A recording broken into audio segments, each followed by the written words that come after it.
നിർമ്മല സീതാരാമൻ ഒരു ബോംബിട്ടു പാർലമെന്റിൽ.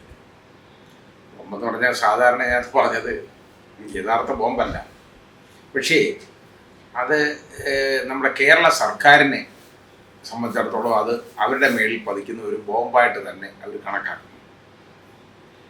നിർമ്മല സീതാരാമൻ പ്രസംഗിച്ചുകൊണ്ടിരുന്നപ്പോൾ CPM-ന്റെ, അത് കുറവാണ് അവിടെ ഉള്ളത്, എന്നാലും CPM-ന്റെ അംഗങ്ങൾ ആ പ്രസംഗത്തെ ഒരുപാട് തടസ്സപ്പെടുത്താനും ശല്യപ്പെടുത്താനും ശ്രമിച്ചു. സ്ത്രീകളെ ശല്യം ചെയ്യാൻ പോയാലുള്ള കാര്യം അറിയാമല്ലോ, അവർ വയലൻ്റ് ആയി കഴിഞ്ഞാൽ പിന്നെ അവരെ കൺട്രോൾ ചെയ്യാൻ ഒക്കത്തില്ല. അപ്പോൾ അവർ പറഞ്ഞു, ചുമ്മാ അല്ല ഈ കേരളം ഇങ്ങനെ മുടിഞ്ഞുകൊണ്ടിരിക്കുന്നത്, ഇവിടുത്തെ വ്യവസായങ്ങളെല്ലാം നശിച്ചു പോയത് ഇതിൻ്റെ കാരണമെന്ന് പറയുന്നത് ഇവിടുത്തെ നോക്കുകൂലി പ്രശ്നമാണ് എന്ന് പറഞ്ഞു. അപ്പോൾ നോക്കുകൂലി പ്രശ്നം ഇവിടെ എല്ലാം നിർത്തി വെച്ചേക്കാന്നില്ലേ പറയുന്നത്. എവിടെ നിർത്തിയേക്കുന്നത് നോക്കുകൂലി? എങ്ങും നിർത്തിയിട്ടില്ല. നിർത്തിയെന്ന് ഇവർ പറയും, നോക്കൂലി നിർത്തിയെന്ന് ഇവർ പറയും, പക്ഷെ നോക്കൂലി ഒന്നും എങ്ങും നിർത്തിയിട്ടില്ല. അവർ നോക്കൂലി ഇല്ലെന്ന് തലപ്പത്തിരുന്നുകൊണ്ട് പറയും, പക്ഷേ താഴെ ഈ സഹാക്കന്മാരെ ഇങ്ങോട്ട് പറഞ്ഞയച്ചേക്കാണ്. കത്തി എടുത്തുകൊണ്ട് നിൽക്കും, നോക്കൂലി ഉണ്ടോ ഇല്ലയോ എന്നുള്ളതിനെ കുറിച്ച് അവരൊന്നും തീരുമാനിക്കും. അല്ലാതെ ഏതെങ്കിലും എന്നാൽ അവർ കാര്യം ചെയ്യട്ടെ, ഇവർ CITU സംഘടനയെ കൊണ്ടോ ഒക്കെ ഒന്ന് പറയിപ്പിക്കട്ടെ, ഇവിടെ നോക്കൂലി എന്ന് പറയുന്ന ഒരു സംഭവമില്ല, അങ്ങനെ ഒരു ഈ നോക്കൂലി ആരെങ്കിലും വാങ്ങിച്ചു കഴിഞ്ഞാൽ വലിയ പ്രശ്നമാണ്, നോക്കൂലി ഇല്ല എന്നിവരൊന്ന് പ്രഖ്യാപിക്കട്ടെ. ഇവരെന്നല്ല എല്ലാ രാഷ്ട്രീയക്കാരും പറയട്ടെ, INTUC ആയാലും. പക്ഷെ INTUC ഒന്നും ഇത് ഈ നോക്കൂലിയും കൊണ്ട് നടക്കുന്നതായിട്ട് ഞാൻ കണ്ടില്ല. എന്നാലും ഇല്ലാന്നൊന്നും പറയാൻ പറ്റില്ല. ഇവരെല്ലാം കൂടെ ഒത്തുകൂടുമ്പോൾ ഈ INTUC CITU ഒന്നും ഇല്ല കാര്യത്തിൽ, വീതം വെപ്പും അത്രയേ ഉള്ളൂ. വെറുതെ ഇരുന്നുകൊണ്ട് നോക്കൂലി, ഈ നോക്കൂലി എന്ന് പറയുന്ന സാധനം യഥാർത്ഥത്തിൽ എന്താണെന്നൊന്ന് ചിന്തിച്ചു. കൊള്ളയല്ലേ, കവർച്ച എന്ന് പറയും ഞാൻ. അതായത് നമ്മുടെ ഇന്ത്യൻ പീനൽ കോഡ് പണ്ടുണ്ടായിരുന്ന ഇന്ത്യൻ പീനൽ കോഡ് ഇപ്പോൾ അത് BNS. കവർച്ച അതായത് ഡെക്കോയിറ്റി, 5-ലധികം പേര് ചേർന്ന് കവർച്ച നടത്തിയാൽ അത് ഡെക്കോയിറ്റിയാണ്. അതിന് തൊട്ട് താഴെയാണ് ഈ റോബറി. ഇത് റോബറിയും ഡെക്കോയിറ്റിയും ഒക്കെ അല്ലേ ഇവിടെ നടക്കുന്നത്, ഈ നോക്കൂലി എന്ന് പറഞ്ഞ് നടത്തുന്നത്. അതിന് ഒത്താശ ചെയ്ത് കൊടുക്കുന്നതല്ലേ ഇവിടുത്തെ പോലീസും ഇവിടുത്തെ സംവിധാനങ്ങളും ഒക്കെ. എന്നിട്ട് ഈ രാഷ്ട്രീയക്കാരും എന്നിട്ട് പറയാം ഇവിടെ നോക്കൂലി, ഇത് വാങ്ങിക്കാം കുഴപ്പമില്ല, പക്ഷേ പറയരുത്. അതാണ് ഇവിടുത്തെ പ്രശ്നം. നിർമ്മല സീതാരാമൻ പറഞ്ഞതിൽ എന്താ തെറ്റ്? അവർ പറഞ്ഞു ഇവിടെ നോക്കൂലി മൂലം ഇവിടുത്തെ വ്യവസായങ്ങൾ തകർന്നു, സത്യമാണ്. പിന്നെ അവർ പറഞ്ഞ ഉദാഹരണം തെറ്റിപ്പോയി എന്ന് എനിക്ക് ഒരു അഭിപ്രായമുണ്ട്. അതായത് ബസ്സിൽ നിന്ന് ലഗേജ് പെട്ടി ഇറക്കുന്നതിന് അതിന് നോക്കൂലി ഉള്ളതായിട്ട് എനിക്ക് അറിഞ്ഞുകൂടാ, ഞാൻ കണ്ടിട്ടില്ല. അവരത് ഒരു ഓളത്തിനൊക്കെ പറഞ്ഞെന്നുള്ളൂ, ഒരു ഉദാഹരണം. പക്ഷെ അത് ആ ഉദാഹരണം തെറ്റിപ്പോയെന്ന് പറഞ്ഞുകൊണ്ട് അവർ പറഞ്ഞ വസ്തുതയിൽ കാര്യമില്ലെന്നില്ല. അവർ പറഞ്ഞത് വസ്തുതകളാണ്.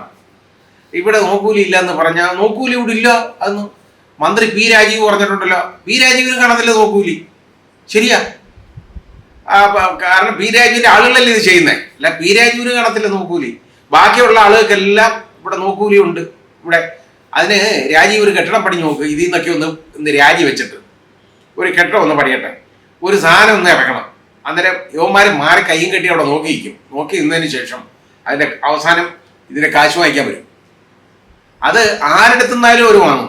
എന്നിട്ടാണോ ഈ നോക്കൂലി ഇല്ലെന്ന് പറയുന്നത്? ഇത് കൊള്ളയാണ്, കവർച്ചയാണ്, കൂട്ടായ്മ കവർച്ചയാണ്.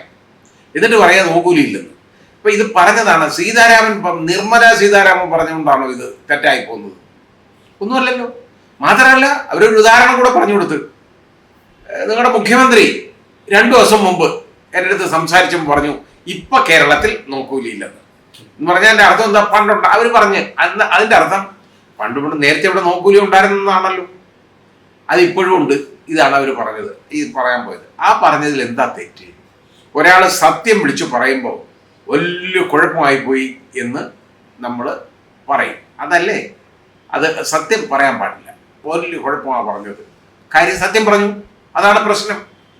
ഇനി അടുത്തത്, അതായത് ഇനി ഇവരെന്തായാലും 2 ദിവസം മുമ്പ് ഇവരെ കണ്ട കാര്യമൊക്കെ അവർ തന്നെ പറഞ്ഞല്ലോ. പുട്ടൊക്കെ അടിച്ചിട്ട് പോയതാണ്, പുട്ടും കടലയും ഒക്കെ കഴിച്ചതാണ്. അപ്പോൾ ഇത് നമ്മുടെ ബഹുമാന്യനായ മുഖ്യമന്ത്രി അദ്ദേഹത്തിൻ്റെ ചെലവിലല്ല, കേരളത്തിൻ്റെ ചെലവിൽ ഇവർക്ക് വിളിച്ച് ഒരു പ്രഭാത ഭക്ഷണം കൊടുത്തു എന്നുള്ളതാണല്ലോ വൈപ്പ്. അവിടെ അബദ്ധത്തിന് ഓരോരുത്തർ കയറി വരും കേട്ടോ. ഗവർണർ ഇങ്ങനെ കാല് തെറ്റി അവിടെ വന്ന് കയറിപ്പോയി. ഗവർണർ ഇതൊന്നും അറേഞ്ച് ചെയ്തൊന്നുമല്ല, കേരള ഗവർണർ ഇതൊന്നും അറേഞ്ച് ചെയ്യാതെ പോയതെന്നാണ്. അത് അബദ്ധം പറ്റി അങ്ങോട്ടൊന്ന് കയറുമ്പോൾ മറ്റിടത്ത് പോയപ്പോൾ ഞാനും കൂടെ ഇങ്ങനെ വരുന്നുണ്ടോ എന്ന് ചോദിച്ചു. എന്നാൽ ഞാനും വരാം. ഒരു ഗവർണറാണ്, ഇപ്പം ഈ രീതിയിലാണ്. അതായത് ഓരോരുത്തരും കാല് തെറ്റിപ്പോയതാണ് അങ്ങോട്ട് ചെന്ന് കയറുന്നത് കേട്ടോ. വഴി നടന്നുപോയി, കാല് തെറ്റി നേരെ കേരള ഹൗസിലോട്ട് കയറി, അവിടെ വന്ന് ഇതിനകത്തെല്ലാം വന്നു കാപ്പി കുടിച്ചിട്ട് പോയി.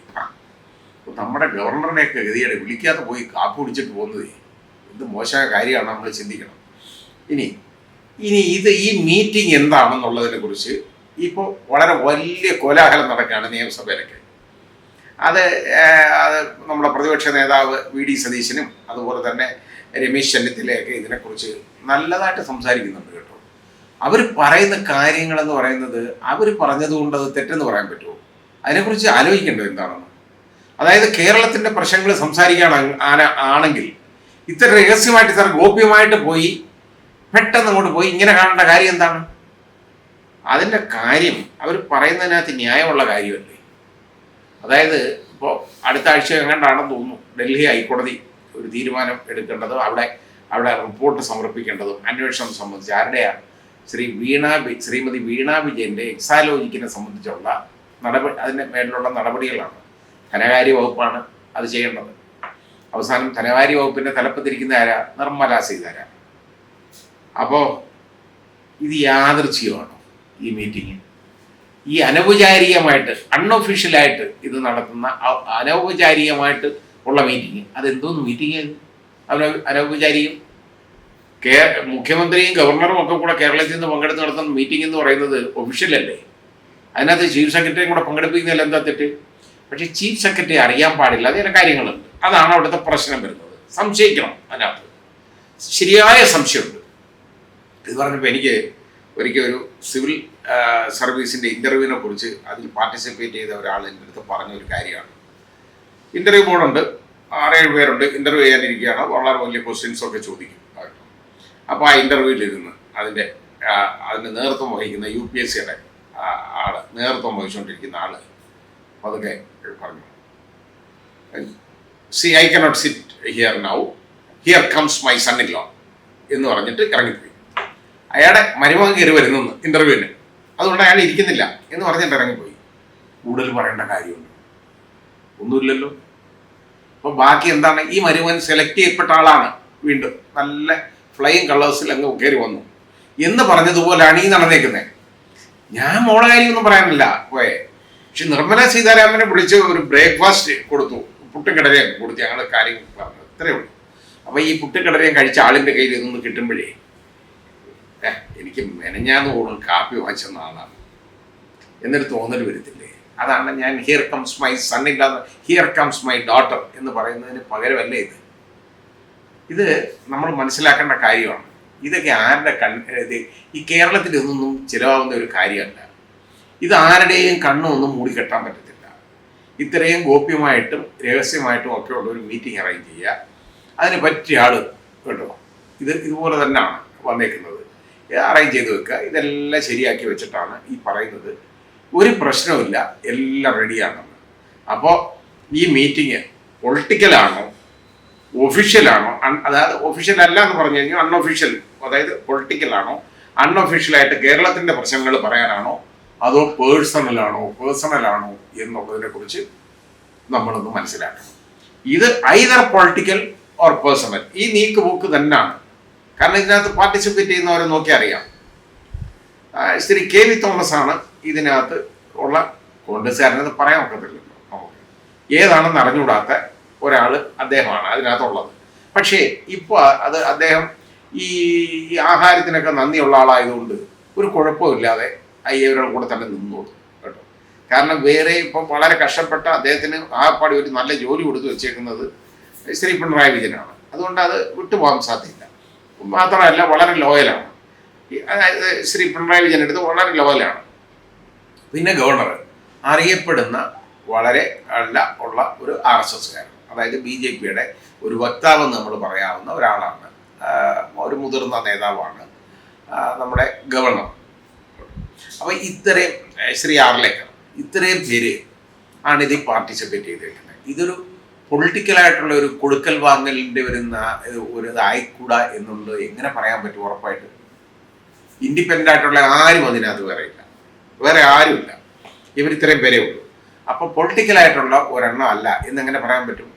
ഞാൻ പറയുന്നത് ആ പൊളിറ്റിക്കൽ മാത്രമല്ല, ഇത് ശ്രീ രമേശ് ചെന്നിത്തലയൊക്കെ ചൂണ്ടിക്കാണിച്ച പോലെ ദിസ് ഈസ് പേഴ്സണൽ ആൾസോ എന്ന് നമുക്ക് ഉറപ്പായിട്ട് പറയാം.